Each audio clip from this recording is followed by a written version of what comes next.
we call our meeting back to order? Jeepers. Amy and I remember those days. I worked a lot with Sam? Okay, next item, discussion of the United States Coast Guard Woods Hole facilities. I believe we have all received a letter and are aware that on Wednesday, the Coast Guard will be holding a public meeting concerning the, Is it Wednesday? You know. I think it's the don't. 16th, Okay. concerning It is, the 16th, 7 to 9 Okay. p.m. the demolition of what's been referred to as the old brick building on the property. And having received that letter, I just wanted to bring it up for our discussion as to whether we wanted to add our 2 cents into consideration of this project. I certainly am concerned about, or always interested in maintaining the historic quality of our buildings and of the look in all parts of our town. And certainly, I would hope that the Coast Guard would take that into consideration as they continue to deliberate. And I think it's important for the board to take a formal position on that because it will get the appropriate amount of attention, and I'd like to make a motion for the town manager to write such a letter. And the letter specifically asking them just to be cognizant and concerned with historic or And to specific give due request? consideration to the historic structure Okay, that they want to demolish. And that we, as a community, make every effort to preserve historic structures. And we would ask them to do the same. And to look to and somehow evaluate it, perhaps in using different considerations than what they used before, rather than just, we want a new building, we want better places for our Coast Guard's people to have sleeping quarters and meeting rooms and all of that.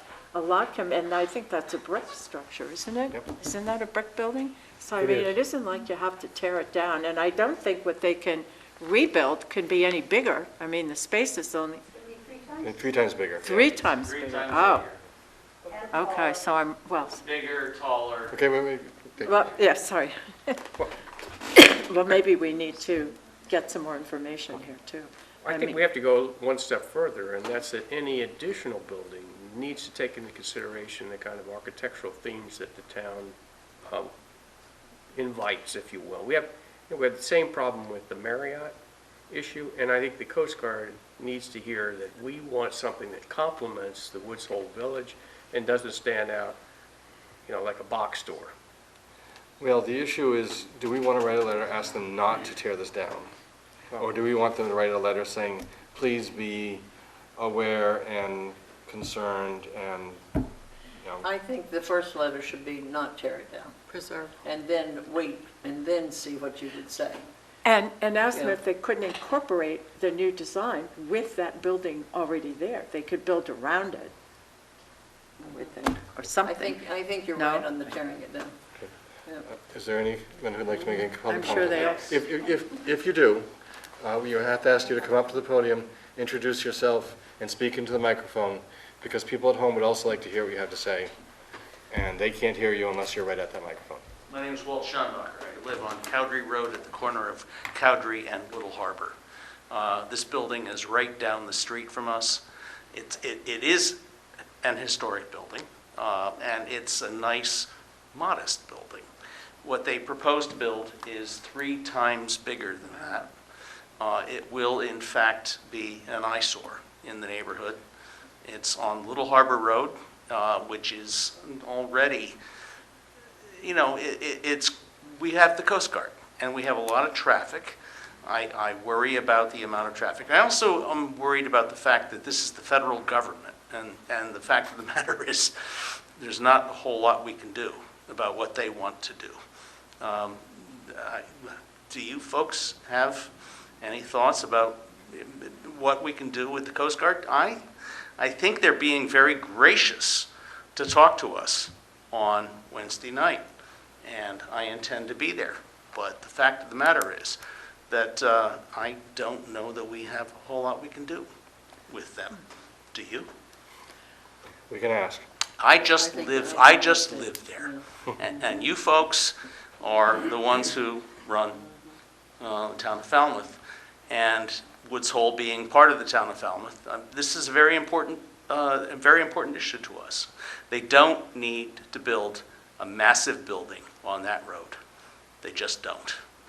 That's all I have to say. You have a question? So our thought was to write the letter concerning tearing it down. Mm-hmm. What's your opinion on that? I don't think they should tear that building down. I really don't. I think it's a beautiful building. I like the building. It serves its purpose. Does it serve their purpose? I don't know. And I don't know that I can say anything to them that would change their minds, except I don't, and if they think they need more space, they have space. They can do a lot of things on that base with the space they have without going higher, broader, massively bigger than it is right now. My thought.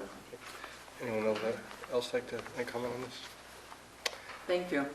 Okay. So, So there's a motion? huh? I think Yeah, she Catherine does. wants to say Okay. something. Catherine Bumpus, Precinct 1. Pat looked like she wanted me to say something on this. Through the 106 process, there is that because they are taking down a historic structure, or they're proposing to take down a historic structure, the federal government has to go through a number of steps, and there is the option for the municipality to weigh in. The historic districts and the Historic District Commission are in the process of doing that. You would add another voice to that. I think that this was first proposed in 1982, and then again in 92 and in 2000. And our understanding of what the environment is doing and what's going on in the world has changed significantly. And the Coast Guard's opportunities to expand outside of Woods Hole, where they have expanded the mission on the base considerably, gives them different options that it might be worth them considering. I think that the community is going to be asking them to consider those things Wednesday night. If you add your voice to that, it would be appreciated. That's good. So we have a motion and I believe a second to ask the town manager to draft a letter, which I will sign on behalf of the board to bring to the meeting on Wednesday night. Asking them not to tear it down, Asking them not to tear it down. but to consider how they might meet their needs utilizing that building as it is, And their additional, and any and the additional additional, structures. space that they have on the parcel of land that's down there, Yeah. right? And in the interest of historic preservation. And I think we should come in rather strongly there, and that complements the Historic District Commission's position. I'm more than, I expect them to come in that way as well. Do you feel we have direction as to what to write? Yes. I was thinking that we might even reference the community's support for Knobsco Light. I mean, we don't want to tear that down, not that we could, but we want to preserve that as well. So that, It could also be that we talk about the way that we have worked well with the Coast Guard on that project. Similarly, we would like to work well on this project of That's a good preserving another historic it's building. always nice to have a relationship in there somehow. Right. Yeah. Okay. That's a good way of doing it. That's a great idea. Any further discussion? All those in favor say aye. Aye. Opposed? None? Mr. Suso will have that letter. I do plan to get to the meeting. If anyone else thinks they might, let me know, just in case I do I have. do plan to attend. You do Yeah. also. So if I can't, I'll go ensure you get the letter also. Okay, sure. All right. Probably do, but I'll go. Dylan Woods Hole, consider requesting a full environmental review of the proposed third functional slip at the Steamship Authority in Woods Hole. And they have done some environmental review about what's going to happen right near the slip from a underwater and water point of view. What I was wondering is if we also wanted to consider what environmental impact on really the larger town of Falmouth might exist if that third functional slip gets used to the capacity that it could from a freight and passenger point of view. We've been assured by the Steamship Authority they have no intent of that, but this project would allow for that in the future. And that I'm suggesting that we ask that the as they're doing the environmental review, that also be considered as to what that environmental impact would be on the roads, on the trees, on the environment of the entire town, as you would have increased traffic coming through. I second. Yes, I mean, I agree. Well, we were just talking about Right. the carbon emissions that would be saved if they did not increase traffic along Woods Hole Road, for example. Well, and you know, the other thing too is their vessels are larger, are they not? Don't they carry more passengers than they used to, I think? The vessel, I don't have all that information right in front of me, but it seemed to me that there are more passengers per vessel, these newer vessels, than there used to be. So even though it seems like fewer boats, if you will, or fewer vessels, there's more cars, there's more people, and it's, You know, we have to be a little careful. According to the statistics that we had when we came was that there's been a very, very gradual increase, depending on how many years you look at. If you look at over 40 years, it's a fairly substantial increase. If you look over the past 10, it's a minimal increase. If you look over the past 5, of course, back to being a larger increase because it dipped down for a little while. So, you know, you can look but at that the numbers. wasn't because of the lack of capacity. No. So- And so my issue more isn't what's happening, it's what we're creating the potential to have happen. Exactly. And that's what the environmental impact, I'd like to say, okay, what have we now set as a possible byproduct of this happening? Well, I will mention that I attended the transportation meeting the other night. What is it, last Thursday night over in Sandwich Town, were you there too? About the In third Sandwich bridge. Town Hall, about the bridge, whether it be, well, we never talked about whether it would be another bridge, whether it be lanes added on to the current bridge, but they've done a traffic study, the state has, of all the traffic that's coming over the Sagamore and the Bourne Bridge. And there's no question that the amount of traffic increases, not only the passenger traffic, but also the commercial traffic. And we all know that. I mean, the more homes you have, the more places get rented, you know, that's just how it goes. So at the very end of the discussion, I reminded them that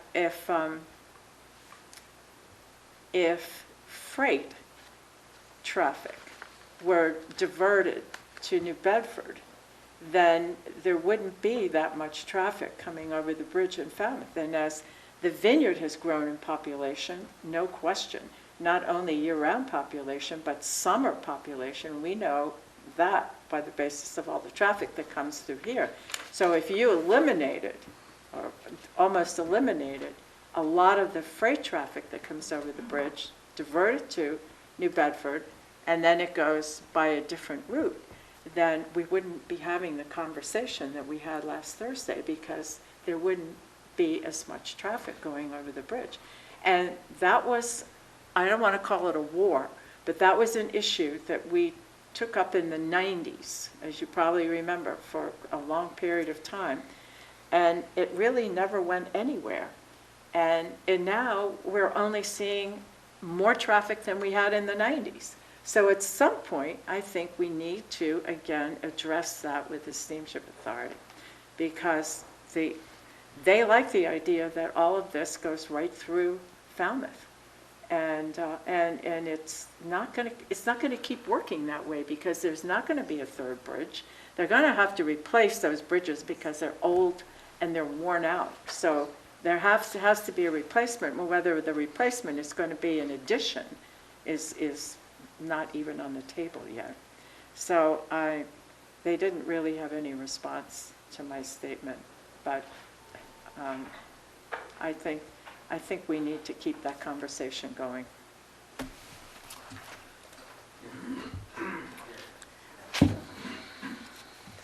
So on the environmental review, I'll entertain a motion to ask that we do consider that a full environmental review is done of the Yes. impacts of the third full functional slip. I'll make that motion. Second? Any further discussion? No? All those in favor say aye. Aye. Opposed? And the ayes guys have it. Just- I think the just- timetable for that may also be authorizing a letter to be written and sent off, as opposed to having it come back to you for approval. Yeah. I certainly agree with that, but don't forget to include the social impact as well as the, environmental impact in that study, okay? We need to emphasize that. We're not looking at an environmental impact study only, we're looking at a cultural impact, if you will. Except for, I think this is just going to DEP, that will only be doing environmental, and that's what the scope of what they're looking at. So it isn't asking the Steamship Authority to do this. No, I understand that, but I didn't know whether we could broaden the scope of this impact study, and, okay. I don't think never so. mind. Oh, well. Next item, we have a report from Amy Lowell on the Woods Hole Sewer Infiltration Reduction Project and the concerns of Woods Hole Fats, Oils, and Grease Survey. There she is. Oh, I didn't run away. I just wanted to have a Woods Hole map.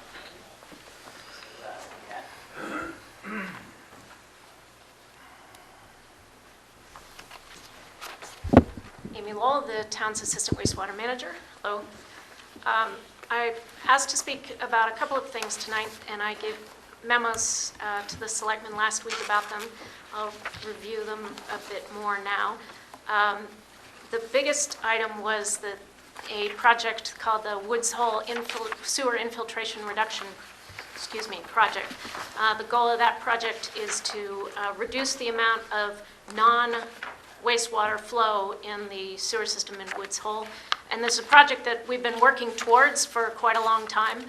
It was funded last April town meeting in 2014. It was part of the $49.82 million overall sewer article, which included the Little Pond Sewer Service Area project, but it also included $700,000 for an infiltration project in Woods Hole. This project has been designed by a company, Ty and Bond. They have an office in Pocasset. We issued the design for bid earlier this month. The bids are due next Wednesday, the 23rd. We expect the work to begin in perhaps late October, likely early November, and then to be completed in early spring of next year. The background, as I said, we've been working toward this for a long time, so you have heard some of the background before, and it was in the funding request that led up to this project happening. But just to review some of that, much of the wastewater collection system in Woods Hole was built in the late 1940s, early 1950s. It's the oldest part of the collection system in town. The majority of the sewer pipe in Woods Hole is clay pipe. And that pipe over time cracks, and the joints are mostly every 3 feet, and those joints can separate. The manholes themselves are brick, and they settle, and you can get infiltration through the holes or the gaps between the bricks and the manholes. We've went through and in order to design this project and lay it out, inspected most of the sewer system in Woods Hole, and inspected the manholes as well. This project will not line I'm getting ahead of myself. So what happens is you get, in the older pipe, as I said, begins to crack or in the joints separate, you get groundwater infiltrating into the pipe at that location. And that groundwater then moves with the wastewater, and you end up pumping it up to the treatment plant and running it through the treatment process, and you're treating groundwater, which is not the goal of the wastewater system. So that's inefficient, and it costs the town money and electricity and all that. So in addition to just being a good idea, the DEP is increasingly requiring towns to do infiltration removal projects, and our groundwater discharge permit requires us to do this specific project by 2016, by December of 2016. The project is, historically what you would do is with pipes this age is you dig them up and replace them. We are going to use instead a pipe lining process, which if you remember is what we did for the sewer force main that's under the bike path, the Woods Hole sewer force main that's under the bike path between Woods Hole and downtown. We lined a part of that we were having trouble with, and that was a successful project. This is what we're talking about doing in Woods Hole is more conventional. A lot more of this has been done, and it's simpler, less expensive per foot, but it's the same idea. How it starts is you first clean the pipe with the same kind of vehicle the town has, and then the contractor inspects it again. When they're inspecting it, they get exact measurements of the pipes that they're going to be lining. Then they push a cloth liner pipe through the existing, they push a cloth liner from one manhole to another, and then they cure that pipe in place with steam, so that what you're left with is a fully structural pipe inside the old pipe. And it does reduce the internal pipe diameter slightly, but what you've got is a smooth interior, and you've gotten rid of all your roots and your gaps and all the things that were obstructing flow and allowing infiltration to come in. They will install a T at each lateral connection, meaning where the flow comes in from each building. They'll install a T so that will reduce infiltration at those points where the flow comes in from the buildings. That we will not be going onto private property. We're only lining the town's portion of the sewer main. That means that we are not going to be catching 100% of the infiltration, and it means we won't be solving 100% of the problems with the aging system down there. But we are staying within the town's right-of-way and doing what we can. One thing I did want to mention is there will be bypass pumping while we're doing this work. While they're lining between two manholes, you can't run wastewater in that section. So you have to set up a pumping system to pump around that section. And that will move along with the pipelining operation. The manholes that are in bad shape will also be lined with cement. After the project is completed, or perhaps in phases as they go along, they'll test the work that they've done to make sure that it's sealed properly and it's doing what it's supposed to do, and then they re-video the whole thing, and we can look at the video and make sure, again, that they've done what they were supposed to do. We're not lining all the pipe in Woods Hole, and the reason I brought the map was just to show, first of all, not all of Woods Hole is sewered. The sewer really it's obviously all around Eel Pond is sewered. All the large institutional buildings around the Eel Pond are sewered. Down Luscombe Ave, Railroad Ave, here Barneck, Gosnell, Park Road, Gardner Road, that's all sewered, but Penzance isn't sewered, and we're not sewered. The hilly area above that downtown Woods Hole area is not sewered. We've videoed all of the pipe there in Woods Hole, and we're not going to be lining every single segment. Some of the pipe was actually replaced in 1985 when the town installed the lift station and did the rest of the work. So we're not replacing pipes on MBL Street and wherever. There's several areas up here, Park Road, Gardner Road. We're going to video a couple of sections again and take a look at them again, but we don't expect to line this area. I sent a letter last week to everybody within the sewer service area, all the property owners within the sewer service area, telling them an overview of what I'm telling you. This project's coming up, and time frame and potential impacts. But I did say, just because you're getting this letter doesn't mean that we're going to be necessarily digging up in front of your house. So this project is, it has a lot less impact than digging up the sewer and replacing it entirely, but it's going to have impacts on the people around it. And so one of the reasons I wanted to talk tonight was to let people know up front what this will look like, and that it will have impacts, and we're going to do the best we can to minimize those.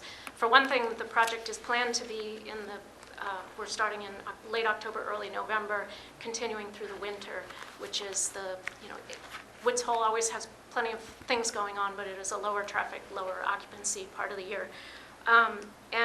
So there will be traffic and parking disruption during this work.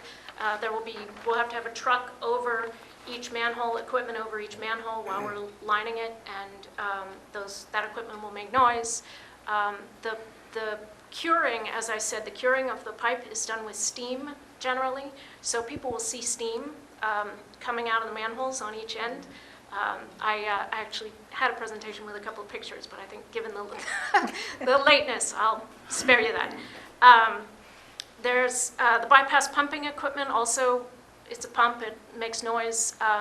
In general, this work will be done during regular working hours during the day, but I am setting up meetings to talk with the institutions in Woods Hole and with the restaurant owners, or the main restaurant owners in Woods Hole that are going to be open during that time frame to look at their operating hours and what we might be able to do in terms of timing. It might make sense, for example, to do a couple of sections on Water Street at night or on a Saturday or a Sunday or something. So we're going to look at that initially in the next couple of weeks, and then again once we have a contractor on board to see what we can do with scheduling. The sewer service interruptions are also going to occur with this work. While they're lining through a section, each of the laterals will be blocked off for the time that they're doing that work. At the end of the day, when they're done with the section, they'll go through and cut back out the lateral to allow the flow to come back into the pipe. But there's up to an 8-hour service interruption while they're doing the work of lining the pipe. And then there's another 2-hour interruption when we come back to put in the T for that lateral. So the contractor, as I said, I'd sent out one letter. The contractor, under our contract, is required to give additional notice of a week before they're in a specific area, and then 24-hour notice again, saying what the interruption will be and giving suggestions. For example, so residents, there's storage within the pipe, so they can flush toilets during that time, but we would strongly advise against running dishwashers, running laundry, and even limit showering or store the water in the shower while they're or in the tub for that day. For businesses, again, I'll be coordinating with the institutions and the businesses ahead of time on the timing, but also some of the bigger institutions have manholes on their property. They're private manholes, but we may be able to bypass some of the buildings, some of the WHOI or MBL buildings, but bypass pumping so we don't limit their operations any more than we have to. And I'm meeting with the Steamship Authority next week on not only their expansion, but I also want to talk with them about this project and coordination for that. Let's see. Can we take a pause while I kill the fly? Oh my gosh, why are you Watch out. waiting? Sorry about that. Oh, did you do it? I did. Oh, yeah. Well done. I have it too. Sorry about that, but I couldn't resist. Too bad you wore a cream shirt, Sue. That I'm fly. glad you got good aim. Did you hear Joe Keenan say, I'm trying to talk here? Right. Flying around his head. I think there will be information on the town's website about the project, and I believe that's all I had to say on that particular part. I did want to talk also a little bit about fats, oil, and grease survey, but I wanted to take any questions about this one first. Tim? Yeah, Through you.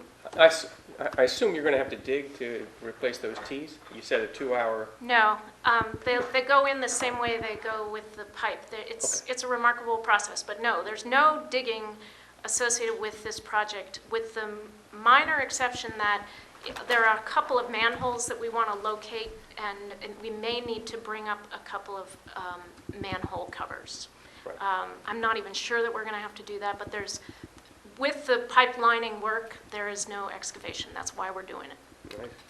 Is there any numeric you can give for what flow will be reducing from the Woods Hole sewer? Either in gallons or percent? I can tell you what we're supposed to reduce. We're supposed to remove 30,000 gallons at a minimum through this effort. I'm hoping we can remove more. I will say that it's a very difficult thing to prove. Okay. Flows fluctuate daily, seasonally, annually, based on many, many factors, and it is very difficult to prove definitively that you have removed a certain amount of flow. But we have flow records from the pump station, over the years, and we did actually a flow study over a couple of weeks during the design period, and we can compare that period to a period afterwards. But I think it's frustrating to be given an exact number like that, just because it's going to be difficult to demonstrate it with certainty, but we are going to do the best we can. Okay, thank you. Okay, grease, oils, fats. Another fun subject. We also sent a letter to owners of food service establishments in Woods Hole last week about management of fats, oils, and grease, and particularly about a survey we want to do. The wastewater division is going to, again with Ty and Bond, the engineering firm that was working on the other project, develop a program to reduce our problems with fats, oils, and grease, particularly focused right now on Woods Hole, because that's where we've had the most problems, but that would apply townwide to anywhere where there are potential grease discharges. When those substances are discharged into the collection system, they can accumulate on the pipe. Things that are liquid when you push them down the drain can solidify when they get cooler underground, as you can imagine. And so something that can easily be washed down a drain in a kitchen will harden up on the inside of a pipe and can build up and cause blockages. The blockages can back up in the street, or it can back up into buildings.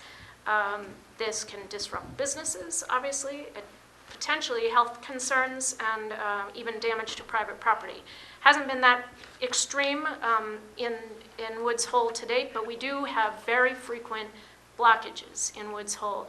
The site of the town's VACCON is very common in Woods Hole, particularly down near the Eel Pond Bridge.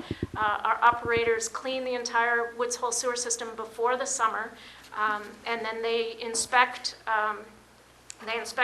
check the elevation of the wastewater in a manhole where we see our backups. They check that every day or every other day all summer long, and if there's an issue, they get down there and they clean, but there are still problems, and the operators are down there cleaning often twice a week in the summer.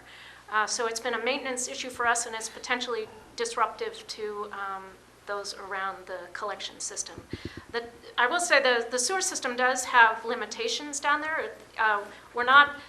This is not a upgrade in the capacity of our treatment system. This project, the infiltration project, it's designed to reduce infiltration, and it will help with some other issues, like the roots have been a problem and have caused blockages, but this is not going to increase the capacity of our sewer system. So even with this, and even in a system that didn't have a limited capacity, you need better grease management than we have right now. So the start is to go to these businesses and meet with them, look at their kitchens, talk with them about how they manage grease now. These businesses are a very important part of the community in Falmouth, and it's not our goal to get in anybody's way or to impact operations, but we want to understand how they work right now, how they manage grease right now, and see what we can do to improve things so we don't have as many problems in the future. Questions about that? Any questions? Very comprehensive. Thank you, Amy. Thank you very much, Amy. Thank you. All right, next item is a request for a sign variance. This is to replace the sign to reflect name change at 850 Main Street. I think you've all seen pictures of what is there and what's being proposed. And we have for the applicant.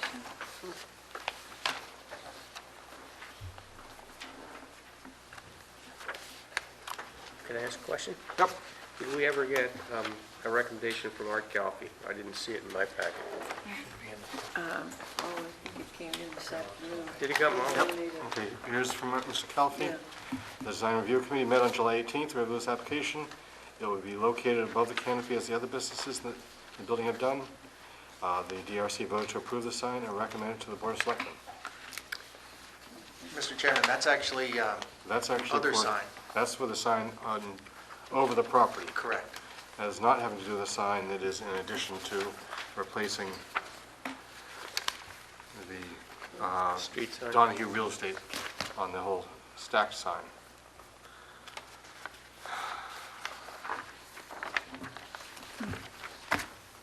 Did Well, I Mr. don't- Calfee contact you about? Yes, we were in front of design review, and they approved it. So I don't know why you don't have the paperwork for that, but that happened a couple weeks ago. I originally submitted my variance request with you guys about 2 months ago. It was then kicked from you guys down to Art and the Design Review Committee, who met on that, I'd say, about 3 or 4 weeks ago, and approved it. Now I'm back to you. And you must have a copy of that approval with you. I don't, no. No, I was told that was be given to you guys directly. Thank you. Yeah, the only letter we have that was said would be mailed today talks about the sign over the property, On the canopy. on the canopy. Yes, I had that one today. Okay, but not the street sign. But clearly it has been requested for information on the street sign. And Well, could we pass on contingent on approval of the Design Review Committee? Could I ask a question? He did have an email today. Hi, Dennis. Hi. Did the Design Review Committee by any chance suggest the combination of the signs rather than just each individual one, maybe putting them together in some combo form? No, they No, didn't they at all. did not. The issue, it's a good question, and the reason for that is that all those companies are independently owned. I don't own any of those other companies. I only own my real estate office. So there's Orleans Auto, there's Cape Cod Pack and Ship, there's the Bird Store, all of which are independent, all of which are independently owned. So I can't control what they do with their signs. So you just want to take the Donahue out and put the Weicker Yes. in its place? Correct, yeah, we've been Donahue Real Estate since 1963. We've been at that location with that sign since about approximately 1979. I'm not asking to change the size of the sign at all. It's 4 feet by 18 inches, 6 square feet. All I've done is, this past year, I've changed my company name from Donahue Real Estate to Weicker Realtors Donahue Partners. I became a franchise. And as such, I just want to change the name out front to reflect the company name. A quick question on your response to Pat, to the chair. So are you saying the building is really condos, and you all, the tenants or the owners all individually own their space? No, the building is owned by one person, and we all just rent space. Okay, because that's where her question comes from, because commonly, there's, for example, Falmouth Mall, and then there's an organized, consolidated, sign, as opposed to the, this Individual. kind of bumper sticker look almost. So I think that was more the basis of your question. Well, in a sense, it was, in other words, the Design Review Committee didn't ask them to redesign the sign and make it into something like the mall. Right. They just simply said, if you want to replace that, go ahead and put the Weicker sign in place of the Donahue sign. they did Yeah, we're not just say- going to But change the is company name. apparently what they've said. They have not said anything about it. Well, or they didn't say anything No. about it. And that's So we why I don't know think- what they said. But you know what they said. I do, and they approved the sign, the name change. That's all they did, was to approve the name change. Yes. So they Frankly, didn't. they didn't know why it was in front of them, since it was less than 8 square feet. And a sign that's less than 8 square feet is not supposed to go in front of them. But it was this board's recommendation that it go before them for this approval, which they rubber stamped. Okay, so they didn't do anything about reconfiguring all the signage there. So that's something that they probably, we might suggest to them that they do. I think that it's also, that question is bared upon from Ollie Fitzpatrick, who's the Assistant Zoning Enforcement Officer, states that a variance is required, as Section 18425 of the sign code provides for a 32-square-foot sign. The sign as it exists today is 34.5 square feet, photo attached, which I guess is this. Right. Which is the entire sign. The entire sign. That's the A research of the record shows no permits have issued for any of the attachments to the existing sign. But see, I think the issue which is, you're- it is not a sign. Right. It is a combination of signs. You know what, she might be talking attachments would be Yes. these. Yeah. Exactly. And then this would only be the sign. So in other words, she's calling these attachments, and this is, I don't know if you can see what I'm, Yeah, I see what you're saying. Yeah, Ollie is the one that suggested I come to you guys for this variance. Yeah. Well, I think what we need to do is, my motion would be to approve the sign as requested, and then to say to the ZBA, to zoning enforcement, this is, they could probably, probably a better design for these signs than what's there, but it's just all been there for a long, long time. Correct. Sign. Yeah, it's been there since I took over the company in 1998. and the sign was there So it's been 20 there years for a before long that. time. So I don't think we should I second. stop the process. I think we should go ahead and let them have the sign and then see what we can do with them to work something out that might be a little more Well, I attractive. think the issue is the size of his sign. And what I read in the email was that he comes within that designation, 32 exactly. square feet, whatever that is, and there was no problem with the sign. Right, exactly. I'm with you. So we have a motion and a second. Everyone clear on the motion, a second to approve him switching the Donahue Real Estate sales rental sign to a sign that says Wycart Realtors Donahue Partners. Right. And it'll be that yellow sign Right. on both the front and the back. Same size. The exact same size, yes. We have a motion and a second. All those in favor say aye. Aye. Thank you all very much. Thank you. What's next? All right. Next is a request for a sign variance for off-premises sign, Falmouth Prevention Partnership, National Drug Take-Back Day. Once again, these signs went up today. And I'm not sure when they come and request these premises signs, if we can make it clear that I'm getting closer to not approving these if people are not going to, Up here. or wait until we approve it before they put the signs up. Some This was- signs are up already? Yes. This was Is that what you filed on said? the 20th of August, though. That's like a month ago, almost. Why does it take so long? That's what mine's stamped. Yeah, I agree with you. Yeah, it was stamped on the 20th of August, and now here we are, this, what are we? I don't even know what today is, the 14th, Well, 18th? it would have been a challenge to get it on the 24th meeting date. So it just slipped. Well, I and we've had suppose that- it would, We've had yeah. a longer time between selectmen's meetings, so that's Right. probably part of the problem. I'll entertain a motion that we approve the off-premise signs for the Falmouth Prevention Partnership. So moved. Second? All those in favor? Aye. Rebecca? Discussion? Yep. I Oh. think where it says on special event signs, the start date is the 14th of September. And I think that we need to abide by that and say it's the 14th, which is today. And if you have seen signs, I think maybe there's a notice that needs to be sent and say, do not put up the signs until the Well- date that is here. I think that they filled this out on August 20th, requesting the date of 9/14, not knowing that our meeting was on 9/14.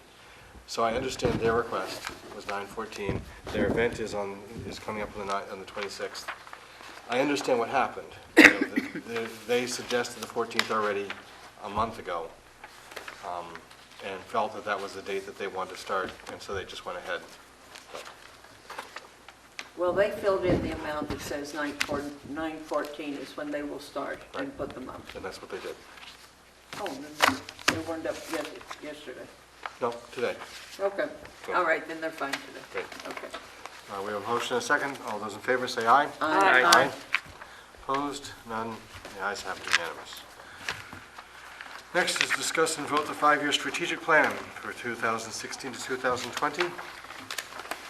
We started this back at our meeting in June, on June 20th. Anyone have any corrections they want to, Sam? Well, it's just a consideration. It's an edit that I had suggested, but I understand that since we already had this, and this wasn't included in our discussion when we actually had our retreat.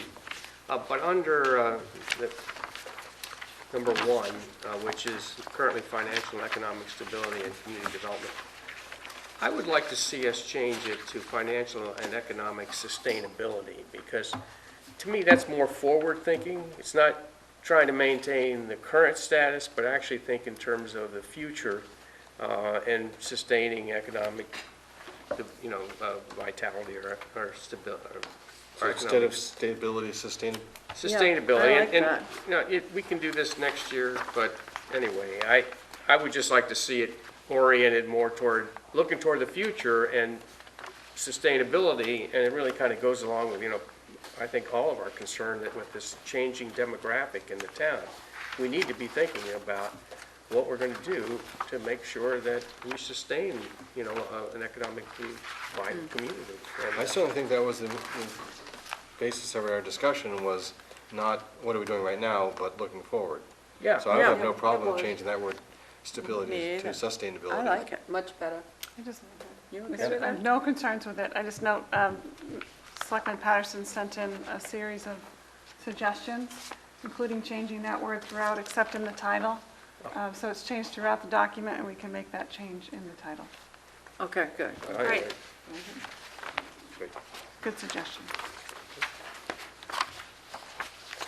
I have a question on the action step 1.3.2, because this is just something that flows through so many projects and proposals and daily life in Falmouth, and, it was just mentioned with respect to the steamship, and that's the addressing parking, traffic management, the needs assessment, identify opportunities.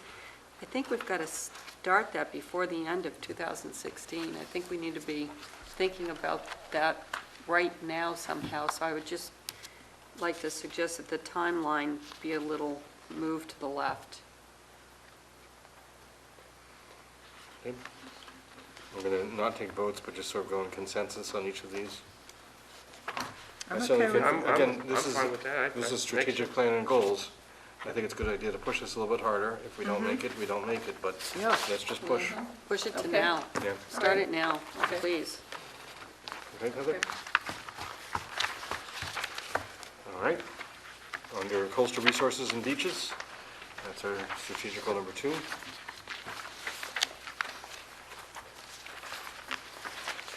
Strategic goal number 3, resource conservation and management.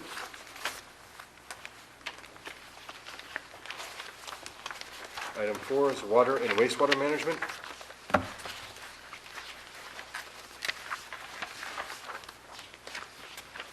And item 5 is health and public safety. Graphics are good. I'll entertain a motion to approve our 5-year strategic plan with the change of stability to sustainability and moving the parking to right now. Traffic to right now. So moved. All those in favor say aye. Aye. Opposed? None? All right, next item is the summary of the town manager evaluation, and I have a handout for everybody. And what this is a summary of what everybody wrote. And Pat, if you want to at least explain the numerics of what you've done for this. Okay. Just pass them all down. Yep.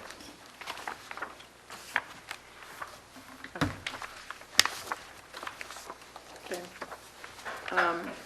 If you look at it, at the very top of the page there, where it says supervisor conducting the review, I put combined, meaning that this is the combined version of what everybody did. So on the rating scale, you notice there are only 3 options: exceeds expectations, meets expectations, and needs improvement. And part 1 and part 2 and part 3 are the 3 areas where the rating scale applies. So what I did was I gave a value of 3 to exceeds expectations, a value of 2 to meets expectations, and a value of 1 needs improvement. And then what I did was I went through each individual rating, say under part 2, or rather part 1. If you look at part 1, it says the goal. And then however that was marked, I just added up the values for goal number 1 for all 5 of us. And then I averaged them. You know, if everybody had a 3, that would be 15. And then I divided that by 5, and that's 3. I mean, that's pretty simple. So that's pretty much how I did it. And if there was a 2 or something like that, the 2 was added into the score, and then when you averaged it out by 5, it came out less than 3. And so you can see how that was distributed all the way through the rating scale. If it was a 3, it exceeds. If it was a 2, it meets expectations. And if it was a 1, if it averaged out as a 1, it needs improvement. But you can also see that we were very, very similar in our ratings, which I thought was very unusual. That doesn't usually happen when 5 people are rating, that there are so many similarities, but there were. And then on the comments section, I just took each one's individual comments and just attached them. And that's it. Can you come back to the second page, I would call it, this being page 1? Part 1? In part 1, the very first page. And in looking at 2, 3, and 4, is that reflected anywhere in any of the other ratings? Or this is how it was rated Well, from all 5 of us? That's how it was rated from all 5. Okay, all right. So in other words, if you add up what everybody checked in goal 2, it Yeah. it's averaged out to be in progress. Okay, okay, okay. Sam? Having been through this when I was on the school committee for the superintendent and worked on the evaluation form, I would recommend that we actually just change it so that there is a numerical scale, just to make it easier for whoever's compiling this evaluation to use the same method. Oh, same method, yeah. That, Pat has just employed. But just go ahead and make the scale, exceeds expectation to needs improvement. You can do it 1 to 5 or 1 to Yeah. 3, however Yeah, however, you choose to do it, but it just makes it a little bit easier to summarize if you do it that way. So my experience would suggest that we just follow her model. do a ratings, the rating process. In terms of- and attach it to it. So- Right, the other thing I would have added is maybe what the numeric came to be. Is because if you take a look at part 2, performance standards, just as an example, it came out as exceed expectations. We don't know if that's a 15 points, which would give you a 3 on average, or a 12 points, which would still put the exact same exceeds expectations check off, Yeah, but not the exact same. no, but I The can tell average you would- that if you want to know that. I can give you that rating. Because in some cases, it might have been 2.8 Right. or 2.7, And I just think it might or be even a interesting. 2.5. I think it'd be helpful for Julian and for us to see, okay, in this Exactly one, what was it's it? actually a 15, and we all are complete agreement. That's good. This is the top it could be. And to say, well, actually, there are a few people who thought it wasn't quite as, there were some people who thought it was not that's as high. true. And I think that's actually an interesting They data weren't all point. 3s all the way through. That's right. And- So I have that, Okay, so I can give you that score sheet. so I think if we could just add the numeric averages, I still think the checks are appropriate there, but to say what the numeric average would be useful. Okay. And again, this is not something we really are voting on because it is just a summary of Right. what we have already said. So there's nothing really we really need to approve on this evaluation. It is available and it will be in the office. This is now a public record. The individual files that were done are not public record. They go into Julian's personnel file, but they are not a part of public record, just this. The minute you put it on this table, it becomes a public record. And talk about it, it's a public record. Well, I think I would like to at least extend my thanks to Julian for the hard work that he's done over the last year's time, and I certainly appreciate how difficult it is to manage a municipality with all of its complexity, and all of the staff, some 300 different staff members. So thanks, Julian, for your very Thank you. professional and efforts with great motivation as well. Thank you. And I do feel, and I've talked to Julian about this, that the individual reports, I do want him to see, even though that's not for the public record. And so he has those, and he'll make sure they get into his personnel file. Okay. But just so you know, that's part of the communication that I think is important. For him to either take pride in or say, all right, I got the message, I'll work on that. And on the working on, as the next item is to discuss the town manager goals for 2015, 2016. This is a list that Julian's come up with that he and I have chatted about. I think it's a long list, and I would like to find some way of paring it down, making sure it is doable, but also giving him some focus. I think there's some things that we might not keep on here, but we know he's going to do them anyway. Well, Sam? yeah, I thought about the same thing, and I just actually spoken to Julian today about it, but I think, a professional in Julian's position is a manager of managers. And so it's not like somebody that has a relatively narrow job description.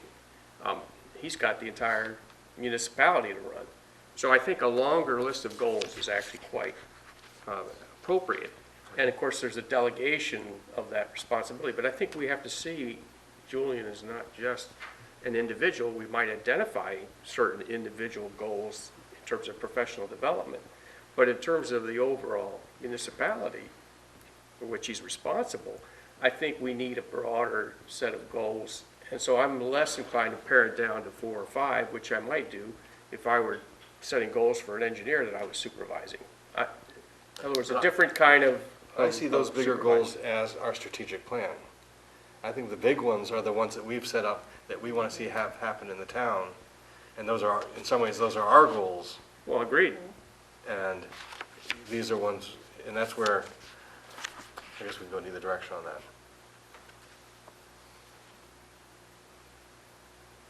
Stalemate.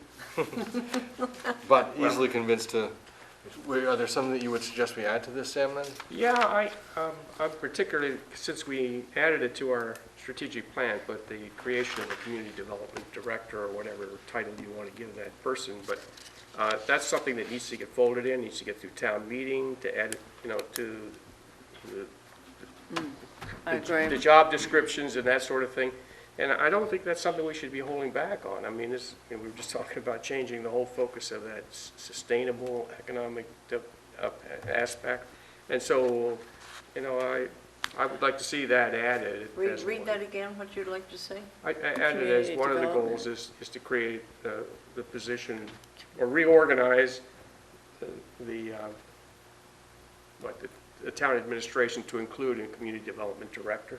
I How's would that? agree. I think that's really very important to have, because it's something we've been sort of lacking, because there's been a planning focus and a ZBA focus, but there hasn't been a community development focus. I completely agree, but he can't do that unless we do it.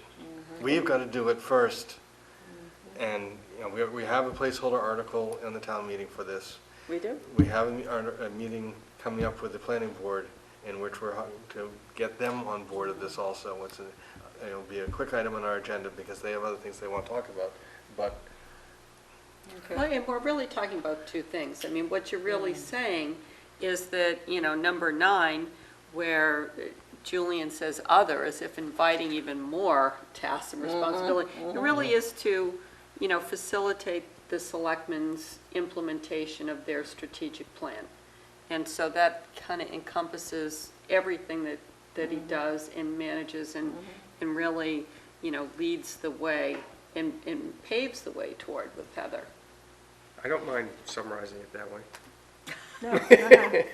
I mean, I think the planning function is one thing, but community development is more than just planning. It's a different type of planning. It isn't just whatever projects come in or whatever,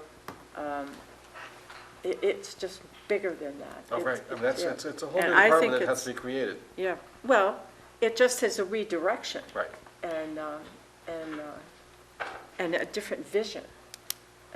And just to clarify, this is something that would have budget overtones for the next fiscal year. Right. Absolutely. So generally, our approach has been to take those new position creations to the April town meeting Right. with the annual budget. Yeah. But having said that, work is already underway in crafting this and working on the job description as well, so that's just. See, number 9. But, I mean, you know, I wouldn't mind having it on his list of goals, just to make it even Sure. more clear to everyone out there. We are Really 100% behind it, behind the 100%, idea right. of heading in this direction. And you'll begin discussing that, as you recall, Doug, next week in that Right. joint meeting With with the the planning planning board. So that is one of Okay. the items that Doug's made clear that is going to be an agenda item. Okay. So number 8, what do you mean by a limited use of social media? For somebody who doesn't even, Well, the reason that I've mentioned limited is that having gone to multiple presentations on different communities in the Commonwealth that have social media, it's clear that those who use it properly and with regularity have created additional staff to manage it.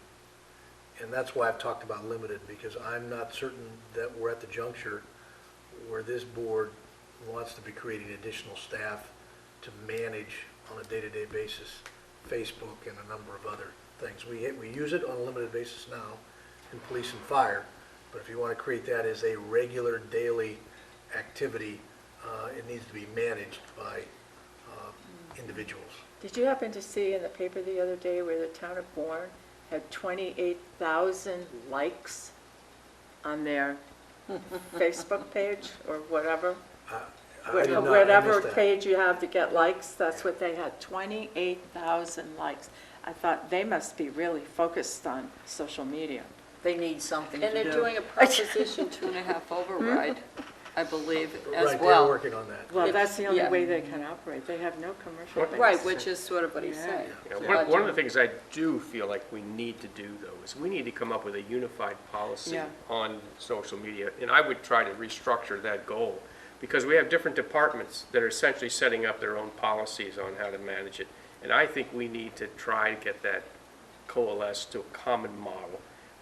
And so I really think, I'm worried about it, because you do hear about where it's gone haywire in different municipalities, and it's caused embarrassment, you know, and I think we could avoid it if we just guide how each of the departments is using this essential tool now. I mean, there's no denying it. Departments in the town of Falmouth are each have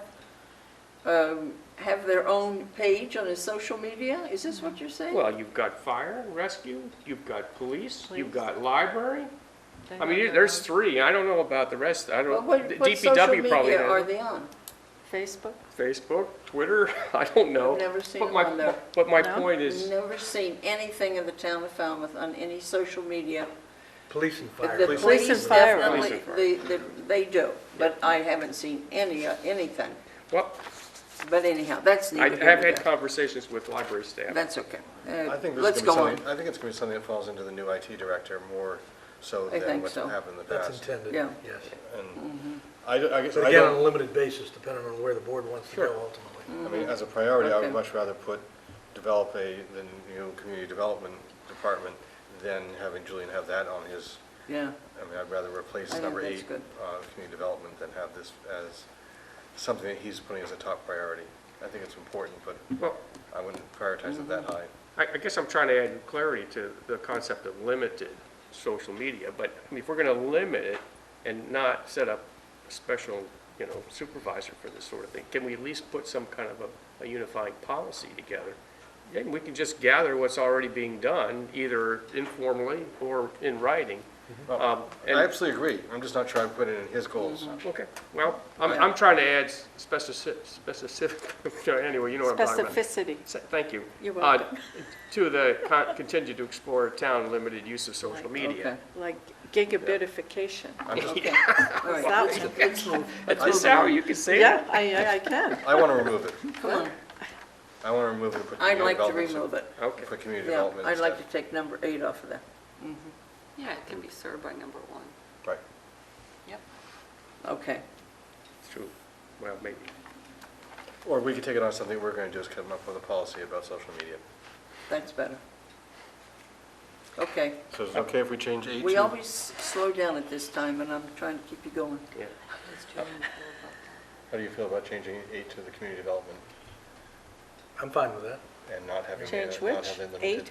Yes. Instead of the Yeah, just take it off. social media, just take that out and put the community development. piece Oh, in like I there. can assure you community that the social development in its media place. piece, it's not going away. We're Yeah, going to continue That's to for be sure. involved in it in an appropriate way, Yeah. so. Can I suggest one other thing that, the new Baker administration has come out with this community compact. Oh, yeah. And I think it actually is part of 7, manage multiple department heads, transitions, and explore potential administrative reorganization and consolidation where appropriate. But I think we need to take a look at using best practices in departments. And I'm not trying to say go a hog wild, but we should be able to select one of those areas in that, community compact, because there's a whole slew of them. Right. there And are. just sort of target it and And try apply for it. funds? And there are supposedly grant funds available to help you to $100 million. transition. So, but in the spirit of continuous improvement, Yeah. I think that should be sort of understood to be part of number 7. Because maybe some department would like to do that, would like to apply for those funds and do some best practices, depending on who they Yeah, are. and a parallel to that is the Lawrence School, adopting that innovative school approach, which they did voluntarily, and just took it on and did remarkable things as a school institution. So, yeah, that's a good idea, Pat. I mean, Is it different than the Department of Performance Management System? And is that, That's a sub-element of that, there's, Yeah. yeah, oh, okay, that is related to best practices as well. Yeah. right, okay. Is that the performance management? Is that like the 360?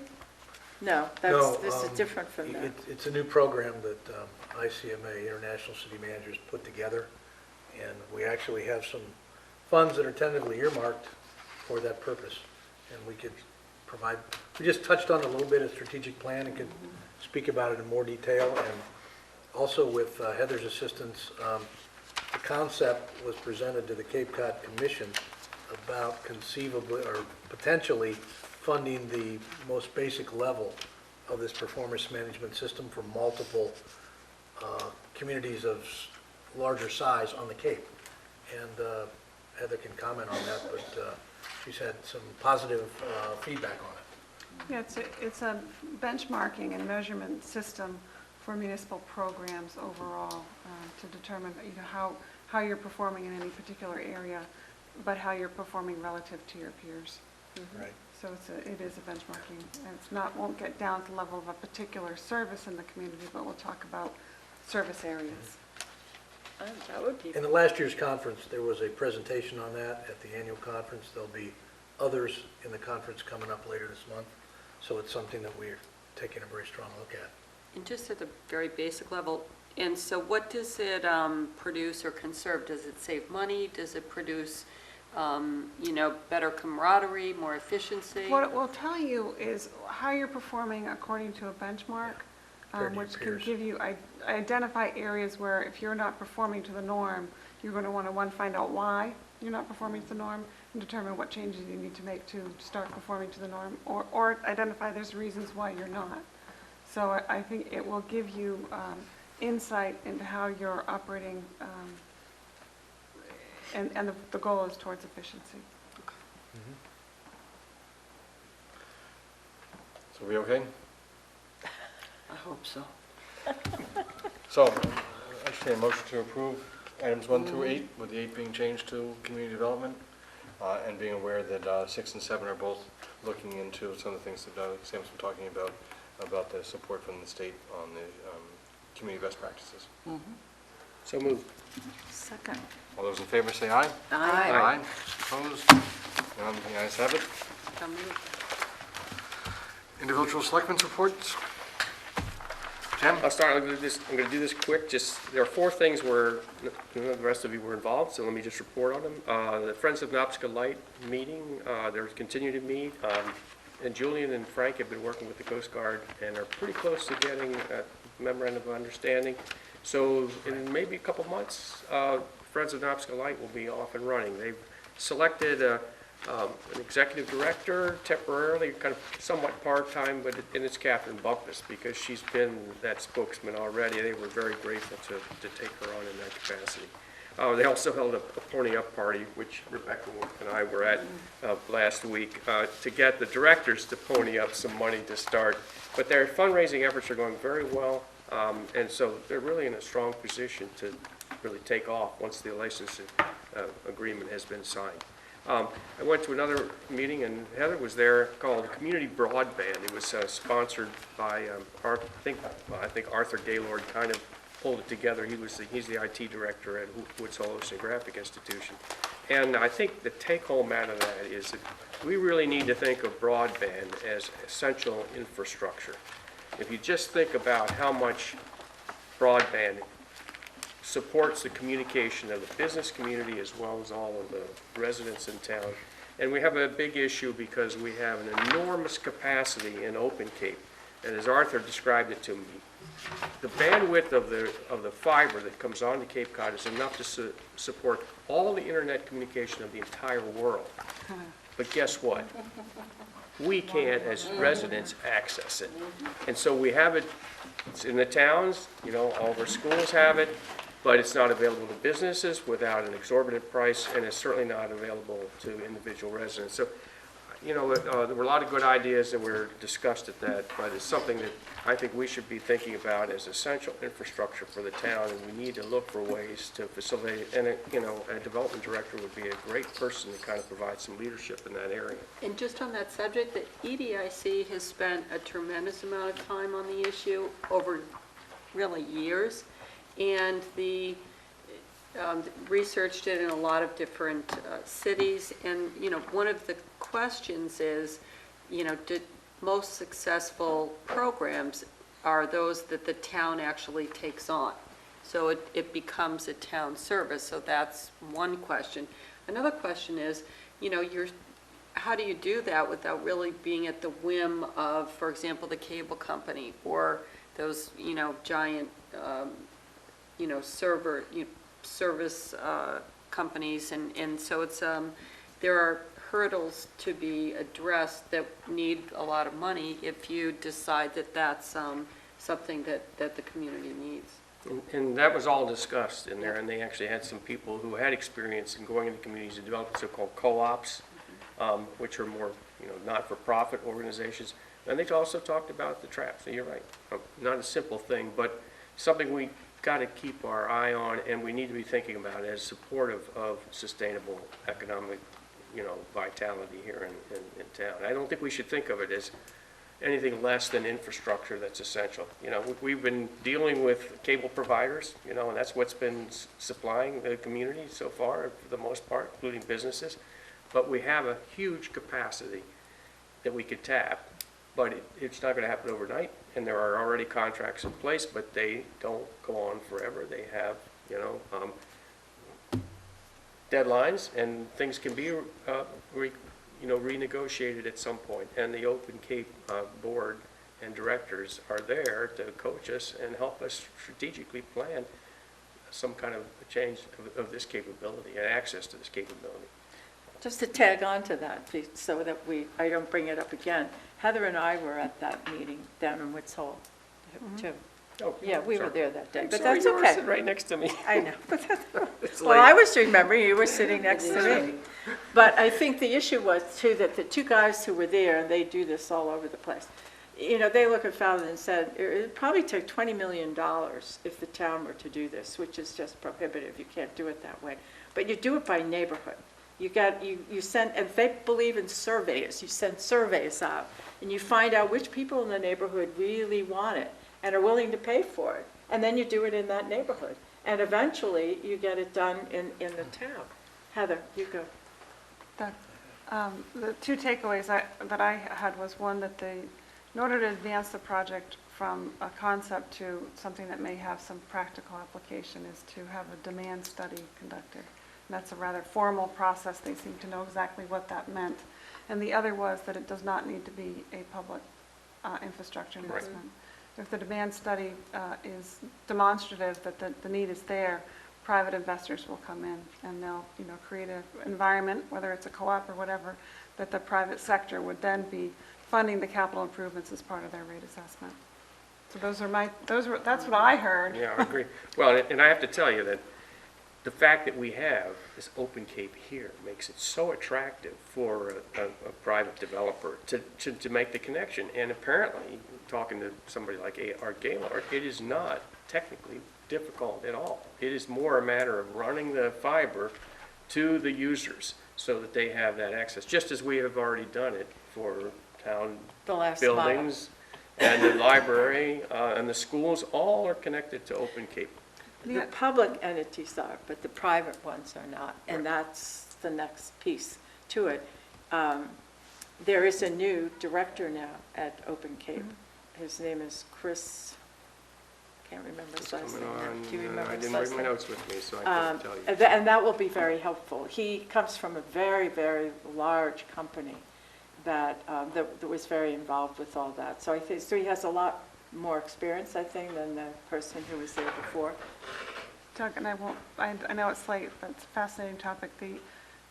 I was approached by another member of the EDIC that wasn't sure whether this was a topic the EDIC should be taking up, and asked me for feedback on that. So I wonder whether the board at some future date might want to discuss the concept and maybe outline where the EDIC might be able to be assist, even if it's identifying what a demand study is and how you do it, and understanding what the cost to produce a demand study is. You're here. Yeah. That's something we've Okay, let already me- talked about. That would be great. Yeah. So I'll- Let That me is good. finish up my. It's a matter of the money Uh, for the study. I have no idea. I attended the school committee meeting, and school got started. I can tell you the kids in my neighborhood are glad to be back at school, which is a really good sign. Nancy Taylor, the new interim superintendent, has done a lot of reorganizing of the school department, and their new theme that they've really indoctrinated into their staff is to look at it from the student's perspective, is invest in me. And there seems to be a great esprit de corps and really willingness to really take on the challenges. One of the things that she has instituted really is more student services, but also family services, so that they're trying to, she's even created a position to help coordinate, kind of a social worker type of person. But, you know, the opiate addiction problem is affecting kids. And I know I've talked with Bonnie Gifford in the past, and she's remarked about how many parents are coming into the principal's office and say, I need help. And that means, of course, that the children need the help as well. So she is actually trying to reorganize to actually provide a little bit more support to families to support their children. So that was a take-home that I got out of that meeting. And so I'm fairly impressed with the changes that are going on. Of course, we have 4 new principals, and so there's a lot of reorganization, a lot of things to work out, but it looks to me like things are really going in a good direction. And the kids certainly think so, based on the kids in my community anyway. So the last thing is the Bikeways Committee had its hearing on their new bike plan, and that looks all very positive, and it's things that hopefully we can fold into our transportation plans and road improvements to make biking more safe. And that was a great meeting. About 100 people came to that in the Herman Room at the library. But a very active group, and I mean, the kind of people you'd like to have on your side if you were trying to, prosecute an initiative. So that looks very positive to me. Sorry, that's it. Well, Rebecca? We'll come back that I'm on the Cape Cod Water Protection Collaborative. Protection. Yes, and my term expired in June, but I have continued to go to the meetings on the 3rd Wednesday of each month. And I said I would continue until Falmouth had another representative, of which I would like to make a motion, and not sure that I can do this at this time of the night, that Sue Moran accept the position as being the liaison from the Falmouth Selectmen and starts immediately. And for meetings that she cannot attend, I would be the alternate. So I don't know, we can do it the next time and Sue can go to the meeting. They're not going to ask for any verification whether she should be there or not. but I think she would be fantastic on that I It was group. a need to great say it's resolution. not a liaison, you're an actual appointee. That's true. And you represent the Yeah, town of Falmouth. I belittled that word. Appreciate your It's kind much words. higher position than that. Yes, it is, it's much, Until then, I think you guys can resolve it, but I think we do need to have it as an agenda item. That's fine. Appointed That's fine. her as the representative from the Board of Selectmen to the Cape Cod Collaborative. Yes. Collaborative. So we'll just put it on the next meeting. Yep. Yeah. Thank you for I the think kind you put it on words. the Tuesday And meeting, thanks so, for attending. Yes, it was a very interesting meeting last, the last one. But just 'cause- anyhow, I will not continue. It's Pat's turn. Just because you mentioned next meeting, we do have a meeting on Tuesday at 6 o'clock in here. We're going to be not meeting. tomorrow, next week. Not tomorrow, but next Tuesday. We'll be meeting with the planning board at 7. We do have another items on our agenda. We will throw this one on there, but we have a few things that we're going to try to work through fairly quickly between 6 and 7. So it's 6 o'clock Six. will be our start. 6 o'clock. Six, we'll start. right here? Yep. Okay, thank you. Pat? well, quickly, the county just hired a new finance director. Her name is Mary McIsaac, and she has worked in a couple of towns here on the Cape. Do you know her? The name's familiar, I don't know I think her. she worked recently in the town of Barnstable. And we're also getting very close to hiring a new county administrator. As you know, Mark Zelinski retired because he had some health issues and needed to retire. And we've been so fortunate to have Bob Lawton, the former Yarmouth town manager, to work with us. The Marriott, as you know, the commission voted it down 11-7 last week, but this Thursday is the final decision date where the staff has prepared the full, complete decision, but commission has already voted it. So it's not another vote. It's just simply accepting the decision that is written by the staff. So if you follow the newspaper, the applicant said if it is really filed as a no decision, that they would appeal it, so we'll see what happens. The other thing I wanted to mention in terms of IT, there is the new IT director now at the county. As I mentioned, his name was Chris. I can't think of his last name. I want to say Smith, but that's not right. And that's what they're working toward now, is also trying to see how Open Cape can be a player in terms of the last mile, and also help to get some more federal funds, because it was federal funds that got this. It was $40 million in federal funds that got this whole thing started in the first place. Stimulus. Stimulus funds. Yeah. So, and I know that they're not available. That's all for now, for me. I Julian? just, what they said. You're wonderful. Julian? Just one quick snapshot. My memory is, speaking of last mile, that there actually was a legislative set aside to the EDIC for last mile funds, but it was the victim of the past governor's rescission. So that money sadly was not forthcoming. That was going to be the survey funds. Oh, okay. It was like So it was a- 80,000. It was a good start. Yeah. So whether that can be reconsidered in the future by the legislature, I guess we'll have to see. So a couple other items. Wanted to give a brief update on the White's Landing from Harbor Master Greg Frazier. The board will recall that's still there's a reconstruction remediation going forward because of design errors there on that state project. And at the risk of being a little too descriptive, I just want to run through what's happening. There are proposed changes that are anticipated. Greg has, through the State Coastal Engineering Company, has summarized them to install a steel cofferdam and silt boom again and dewater the site for construction access. This is going to take some time. Saw cut and remove the existing trailer curb and the existing prop wash pad and remove from the site for disposal.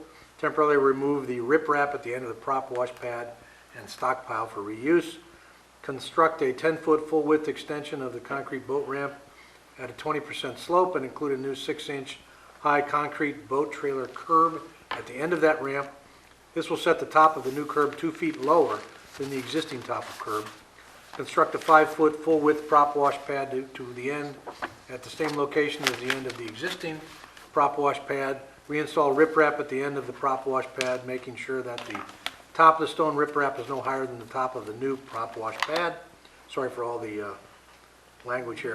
And then finally, remove and reset the existing riprap, lower along about 15 feet of the left side at the beginning of the boat ramp, and cover with sand to better accommodate the kayaker launching at this location as requested by the kayaking community. A work still in progress, so that is the latest on that. Selectman Chair Doug Jones mentioned the joint meeting with the planning board a week from tomorrow evening. We'll look forward to that.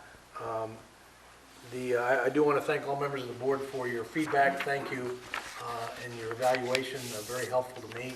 And I thank you very much for all that feedback. We'll be spending additional time with that. I want to congratulate and thank Karen Cardera, our Human Services Director. She has secured a $2,000 state grant to assist in supporting our local hoarding task force. And Karen, that's an item that she piloted and suggested, and I was very happy to be supportive of that, and she's continues to do a great job with it in a very important area to need. And lastly, I want to just touch base on the elm tree status on the Shining Sea Bikeway. That's gotten some publicity recently.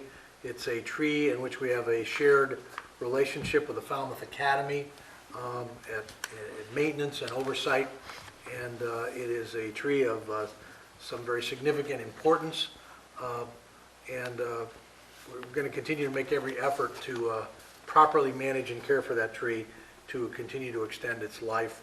I am uncertain about the length of the detour, how much longer that will be needed. We're hoping that that can be minimized and ended in the very near future. And I know we have the Wounded Warrior run coming up, and we'll have to get out a clarification on whether the detour will still be in effect there. Obviously, public safety will carry the day. That's the most important item. And that concludes my report. Thank you. Thank you. Motion to adjourn. Motion to adjourn. Second. All those in favor? Aye. We are adjourned.